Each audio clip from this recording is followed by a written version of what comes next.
नवगछिया के भवानीपुर थाना क्षेत्र स्थित चक्रामी गांव के पास बुधवार को NH 31 पर एक तेज रफ्तार कार अनियंत्रित होकर दुर्घटनाग्रस्त हो गई। खगड़िया की दिशा से आ रही कार पहले सड़क किनारे फुटपाथ पर लगे आम के ठेले से टकराई, फिर लगभग 5 फीट गहरी खाई में जा गिरी। हादसे में ठेले पर आम बेच रही युवती रेशमा खातून उर्फ दिलसाना गंभीर रूप से घायल हो गई है। स्थानीय लोगों की मदद से उसे तत्काल अनुमंडलीय अस्पताल में भर्ती कराया गया, जहां उसका इलाज जारी है। प्रत्यक्षदर्शियों के मुताबिक कार की रफ्तार लगभग 80 किलोमीटर प्रति घंटा थी।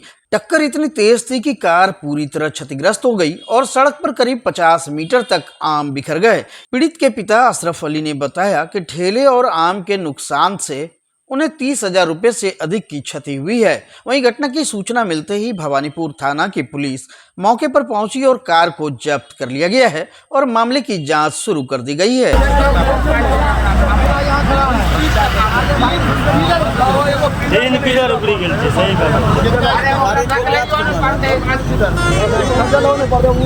मिल बच्चा बच्चा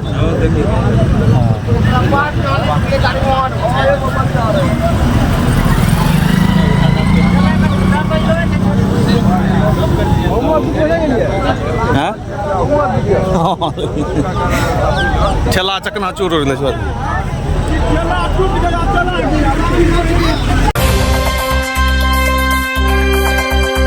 पीरपैती थाना क्षेत्र के चर्चित कांड संख्या 229/25 में दर्ज अपहरण की प्राथमिकी अब जमीन विवाद की परतें खोलती नजर आ रही है। मामले की गंभीरता को देखते हुए सिटी एसपी शुभांक मिश्रा खुद पीरपैती पहुंचे और एसडीपीओ कार्यालय में सूचक सुदीप कुमार सिंह से पूछताछ कर बयान दर्ज किया। पूछताछ के दौरान एसडीपीओ अर्जुन गुप्ता, केस के आईओ अविनाश राय और आरन सिंह भी मौजूद थे। सिटी एसपी ने सुदीप की मां और पत्नी से भी अलग अलग बयान लिए। बाद में वे आरोपी मिलन सिंह के घर पहुंचे, लेकिन वे वहां नहीं मिले। उनकी पत्नी, बेटी और बेटे से पूछताछ कर लिखित बयान मांगा गया। जांच में सामने आया कि दोनों पक्षों के बीच पहले से जमीन विवाद चल रहा है। सुदीप का आरोप है कि उन्हें जबरन बंधक बनाया गया, जबकि मिलन सिंह की पत्नी का कहना है कि विवाद थाने में सुलझा और फिर सब सहमति से लौटे। उन्होंने पुलिस पर घर में घुसकर मारपीट का आरोप भी लगाया। सिटी एसपी ने कहा कि सभी बयान और साक्ष्य जांच के बाद ही सच्चाई सामने लाई जाएगी। आपका पक्ष जाना गया है, जो आवेदन में तथ्य दिए गए थे उन सबकी जांच के लिए और जो मिलन सिंह है जो आवेदन करता है, उन्होंने अपने आवेदन में सारे तथ्य नहीं उजागर किए हैं, तो उनसे मिलने का समय दिया है। उन्होंने भागलपुर में आके अपना आवेदन देकर अपना पक्ष में आवेदन में सारे तथ्य नहीं लिखे हुए हैं, उनसे बातचीत हुई है और उन्होंने बोला है कि भागलपुर आके अपना जो पक्ष है वो पूरी तरीके से रखेंगे। भागलपुर आकर पक्ष रखेंगे।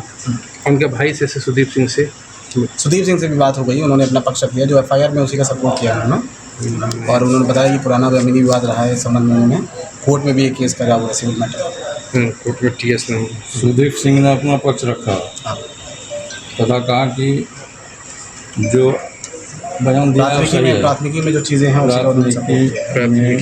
कोर्ट में जो बोले सर, कोर्ट में उनका केस चल रहा है, सिविल केस दायर किया हुआ है। क्या सर जांच में लग रहा है? कोर्ट में जांच में लग रहा है, कुछ चीज़ें अभी तथ्य तो पूरे आए नहीं है सामने। जब तक मिलन सिंह से जो आवेदन करता है उनकी बात हम नहीं स्वयं सामने से सुन रहे हैं, तो इस बारे में कुछ भी स्पष्ट कर पाना। भागलपुर बाईपास थाना क्षेत्र स्थित भाभ्या स्टोर पर उत्पाद विभाग ने एक बार फिर छापेमारी की, लेकिन इस बार भी कुछ आपत्तिजनक नहीं मिला।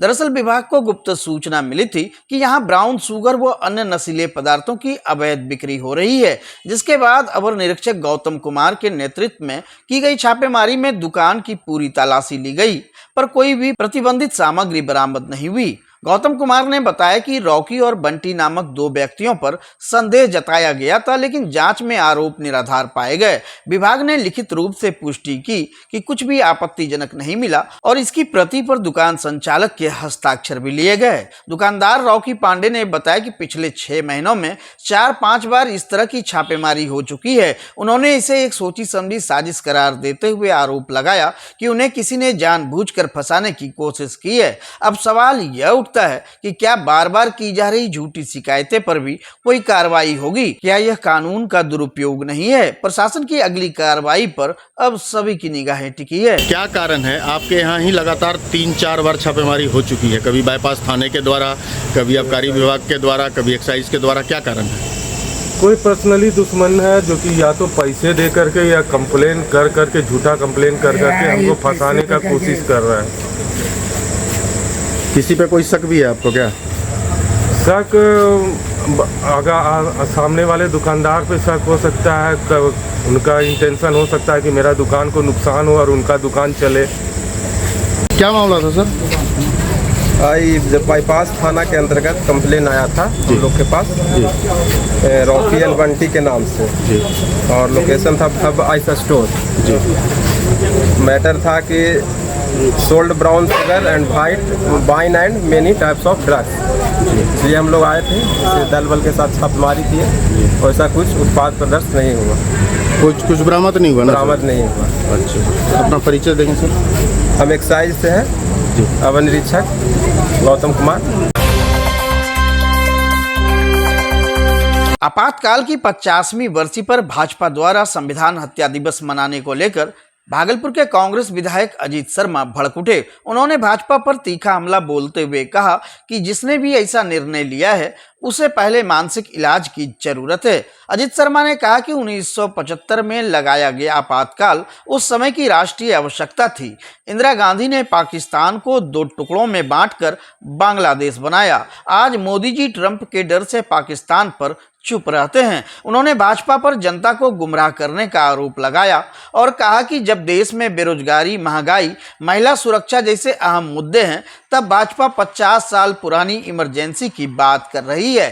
कांग्रेस विधायक ने दावा किया कि जनता सब समझती है और बिहार चुनाव में भाजपा को जवाब देगी। जो भी ये निर्णय लिए हैं उनको पहले जाके डॉक्टर सब ने मानसिक स्थिति का जांच करानी चाहिए। ये आपातकाल इमरजेंसी क्यों लाया है पहले उनको समझना होगा। आदरणीय इंदिरा गांधी और जिस पार्टी के बारे में आप कांग्रेस पार्टी के बारे में विरोध कर रहे हैं, उनको डर है कि बिहार में इनकी सरकार नहीं बन, इसलिए ये सब काम कर रहे हैं।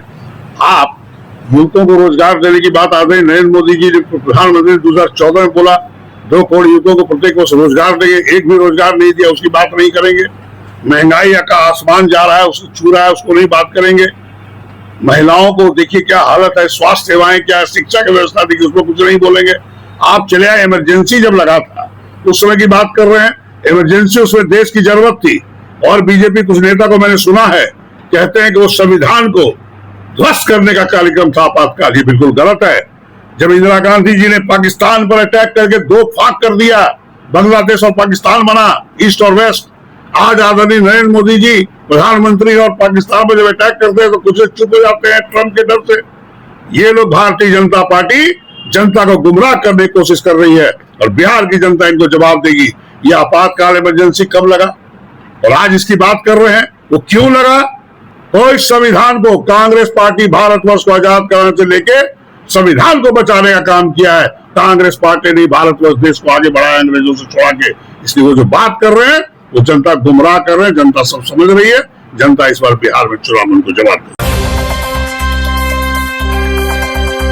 नवगछिया के रंगरा प्रखंड के उत्क्रमित मध्य विद्यालय कौसकीपुर में शिक्षा और मध्याह्न भोजन योजना की हालत बेहद चिंताजनक पाई गई। रंगरा बीपीआरओ की औचक जांच में विद्यालय संचालन में गंभीर लापरवाही और योजनाओं में भारी गड़बड़ी का खुलासा हुआ। जांच में सामने आया कि प्रधानाध्यापक विद्यालय को मनमाने ढंग से चला रहे हैं और पूर्व में शिक्षा प्रबंधन समिति द्वारा लगाए गए आरोप भी सही पाए गए। मध्याह्न भोजन योजना में भी गंभीर अनियमितता देखी गई। बच्चों को संतुलित आहार के स्थान पर प्रतिदिन केवल चावल और आलू परोसे जा रहे हैं। भोजन की गुणवत्ता बेहद खराब पाई गई। सबसे चौंकाने वाली बात यह रही कि स्कूल में सफाई कार्य महादलित समुदाय के बच्चों से करवाया जा रहा है, जो न सिर्फ अमानवीय है बल्कि संवैधानिक मूल्यों का भी उल्लंघन है। विद्यालय में शिक्षा प्रबंधन समिति निष्क्रिय है और सरकारी योजनाओं का लाभ बच्चों तक नहीं पहुंच पा रहा है। स्थानीय लोगों ने बताया कि सुविधाओं का दुरुपयोग शिक्षकों द्वारा किया जा रहा है। स्थानीय लोगों ने जिलाधिकारी से मामले की उच्च स्तरीय जाँच और दोषियों पर कठोर कार्रवाई की मांग की है। क्या समस्या है यहाँ का स्कूल का?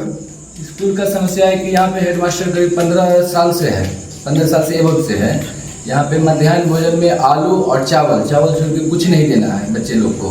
40 का अटेंडेंस बनाता है, 100 बच्चे का अटेंडेंस बनाता है और 100 बच्चे को 1 किलो सोयाबीन में सबको खिला देता है। आलू और सोयाबीन में सभी को खिलाता है। उसके बाद यहाँ पे जितने भी महादलित के बच्चे हैं उनसे बाथरूम साफ करवाया जाता है। सफाई कर्मी नहीं है, पूछने पर बताता है कि सफाई कर्मी हम अभी तक बहाल ही नहीं किए हैं। तो बच्चों से सफाई करवाता है, बाथरूम सफाई बच्चों के द्वारा किया जाता है। उसके बाद शिक्षा प्रबंधन समिति जो भी हैं स्कूल के, किसी को बुलाया जाता है। आज तक 3 साल में कभी शिक्षा समिति का बैठक नहीं किया गया। बिना बैठक के अपने मनमाने ढंग से मध्याह्न भोजन, स्कूल का साफ सफाई, रख रखाव जितने भी हैं सब अपने मनमाने ढंग से करते हैं और पूछने पर FIR का धमकी देता है यहाँ के ग्रामीण को।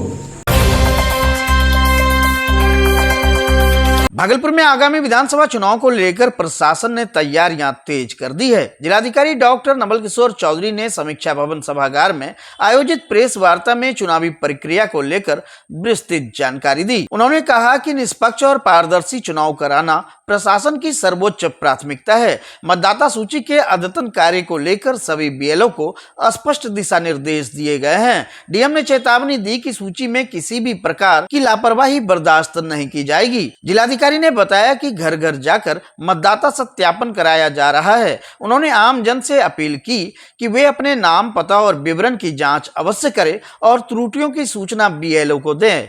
उन्होंने यह भी स्पष्ट किया कि आधार कार्ड को वैकल्पिक दस्तावेज के रूप में मान्यता दी गई है और चुनाव आयोग के सभी दिशा निर्देशों का कड़ाई से पालन होगा। इसमें आप गौर किए होंगे कि आधार कार्ड को हम लोग प्रासंगिकता अभी नहीं दी है और आधार कार्ड को गवर्नमेंट ने ऑप्शनल मांगा है और आधार कार्ड 2011 के बाद की चीजें हैं जो कि, और हम लोग बात कर रहे हैं 2004 से पहले की चीजों की बात कर रहे हैं। तो उस समय आधार कार्ड था तो वो हमारा वैलिड डॉक्यूमेंट में नहीं है। तो इस डॉक्यूमेंट के आधार पर एनुमरेशन फॉर्म को फिलअप करना है, लोग डाल देंगे। ये विशेष रूप से इसलिए भी लाया गया है, कई बार शिकायतें मिलती है कि कई लोग मृत हैं, उनका नाम वोटर इलेक्टोरल रोल में है। हालांकि उसको तो हमने वेरीफाई भी कराया है भागलपुर जिले में, लेकिन इसके बाद भी कुछ बचे हुए लोग होंगे तो उनका कोई डॉक्यूमेंट्स नहीं आ पाएगा, तो कम से कम उन लोगों का नाम हटेगा, एक सुविधा होगी और इलेक्टोरल रोल हमारा वेरीफाई होगा। आगामी विधानसभा चुनाव को लेकर भागलपुर जिला प्रशासन पूरी तरह सक्रिय हो गया है। इसी कड़ी में जिलाधिकारी डॉक्टर नवल किशोर चौधरी ने समीक्षा भवन सभागार में जिले के सभी प्रमुख राजनीतिक दलों के प्रतिनिधियों के साथ एक महत्वपूर्ण बैठक की। बैठक में सहायक निर्वाचन पदाधिकारी समेत अन्य प्रशासनिक अधिकारी भी उपस्थित रहे।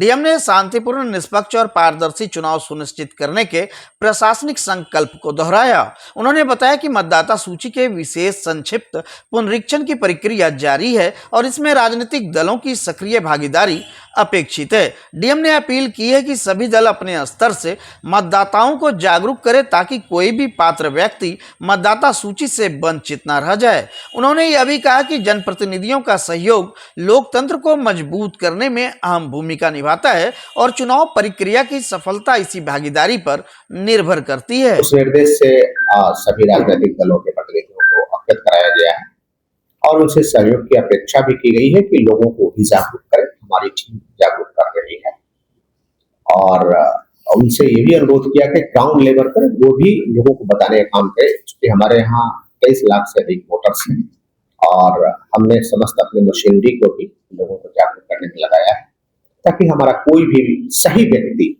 इस इलेक्टोरल रोल में। तिलकामांझी भागलपुर विश्वविद्यालय में शैक्षणिक व प्रशासनिक समस्याओं के बीच अब अतिथि शिक्षक भी विरोध में उतर आए हैं। विश्वविद्यालय प्रशासनिक भवन में बुधवार को विभिन्न अंगीभूत महाविद्यालयों और PG विभागों में कार्यरत अतिथि शिक्षक सेवा नवीकरण की मांग को लेकर धरने पर बैठ गए। शिक्षकों का कहना है कि समय पर सेवा अवधि का विस्तार न होने से पठन पाठन पर असर पड़ रहा है। TMBU अतिथि शिक्षक संघ के अध्यक्ष डॉक्टर आनंद आजाद ने कुलपति प्रोफेसर जवाहर लाल से मुलाकात कर तत्काल शिक्षण कार्य शुरू कराने हेतु निर्देश देने की मांग की थी। हालांकि कुलपति ने राजभवन से नीतिगत निर्णय पर रोक का हवाला देते हुए असमर्थता जताई। धरने पर बैठे शिक्षक अजीत कुमार सोनू ने कुलपति पर आरोप लगाया कि वे अक्सर अपने आवास पर रहते हैं, जिससे छात्रों व शिक्षकों की समस्याएं अनसुलझी रह जाती है। धरना स्थल पर कुल सचिव रामाशीष पूर्वे ने पहुंचकर शिक्षकों से बातचीत की और समस्याओं के समाधान का आश्वासन दिया। वहीं शिक्षकों ने चेतावनी दी कि यदि मांगे नहीं मानी गई तो आंदोलन को और तेज किया जाएगा और आवाज लगातार उठाई जाएगी। पहली मांग है हमारी, और ये तो पूरी तरह से राजभवन से आदेश लेने की कोई आवश्यकता इसमें है नहीं, क्योंकि न तो ये नई नियुक्ति है, न ही वित्त का मामला है। ये पूरे तरह से जो है रूटीन वर्क है। पिछले समय में भी कई वाइस चांसलर रहे हैं, उन्होंने जो है किया है और पहले से ही अनुमति निकाल दिया है, तो इसमें भी होना चाहिए। हर बात पे जो है राजभवन जाने की जरूरत नहीं है। जो काम अपने स्तर से वो कर सकते हैं, उसमें राजभवन जाने की कोई जरूरत नहीं है। और ये बिल्कुल जो है सही निर्णय नहीं है उनका।